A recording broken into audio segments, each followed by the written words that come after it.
has just unveiled its Lincoln MKC. It is a significant car and brand for Ford. Let's talk to the CEO, Alan Mulally. Good to see you again, Alan. Good to see you. You know, you just said this is going to be significant for Ford, the Lincoln brand. Here's the cynic in me.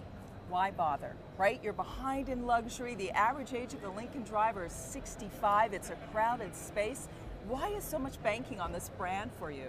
Well, a lot of things have changed, and one thing that's really remained the same is that Lincoln has been such a revered brand over the years, nearly 100 years.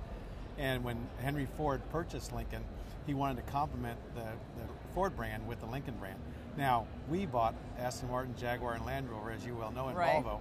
So we just stopped kind of continuing to invest in Lincoln. So we've never damaged the brand, but we just haven't been investing in it. So now, what you're seeing here is the MKC concept vehicle, and it follows the MKZ, which is a completely differentiated, fantastic Lincoln brand. So I think over the next 4 years, you'll see 4 of these that people in our customer data says that they just absolutely love this brand that they can afford for a luxury model. So how much are you investing in this brand?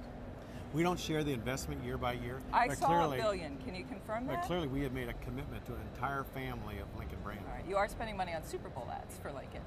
We That's are. We're going to be in the Super Bowl, and it's a great medium for us, and it's a very exciting way we're going to do it too, because we're going to have all the consumers involved. All right, let's switch from the Lincoln brand. I want to talk to you about trucks, because that's certainly an area. Excuse me. Bless you.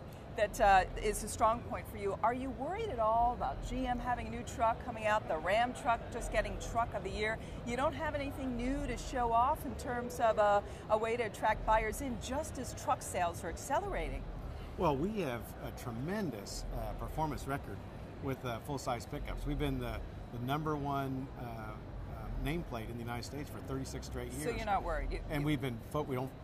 We always keep an eye on the competition, but what we really focus on is the consumer and what they want and value. And we have a proven track record, and we're going to continue to serve those customers with the best trucks in the world. All right. Obviously, you're not worried about that. Let me ask you about something you might be worried about. Europe. What's going to be harder for you, making money in Europe or making market share gains in China? One or the other. They're both very tough, right? Well, Asia Pacific and Europe are very different, as you point out. In Europe, most of the countries are in a recession, and so the market for vehicles has continued to decline.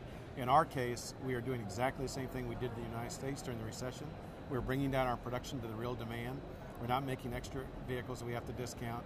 We're keeping the residual values up so we can respect the customer.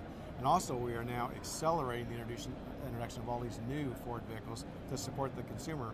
And the third part is that we have announced plans to restructure the operations so we can operate profitably at this lower demand.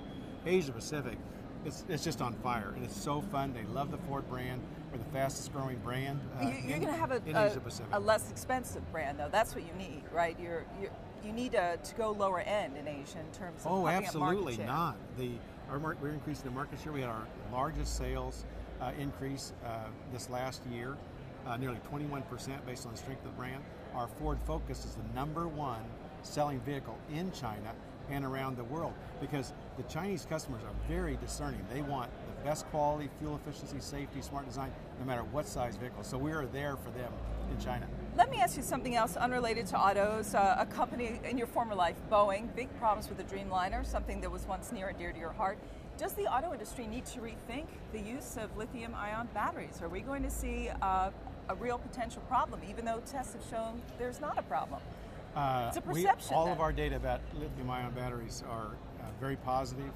We've tested them all in different conditions that we experience, and we really think that's going to be the chemistry of choice in the near term. And the fact that we're getting such an improvement in the efficiency as far as the capability, and also with the cost coming down and the lightweightness, but we really think it's going to be the future of the automobile. Okay, biggest challenge for you this year? Well, I think continuing to increase production to meet all of this demand. Because last year we were a little constrained as we brought out the entire supply chain, and then all of the launches of the new vehicles. I think the most important thing is we stay laser focused on supporting the customers with these great vehicles. Alan Mulally of Ford, good to talk to you again. Good to talk to you. Thanks so much. I'm Rhonda Schaffler. This is Reuters.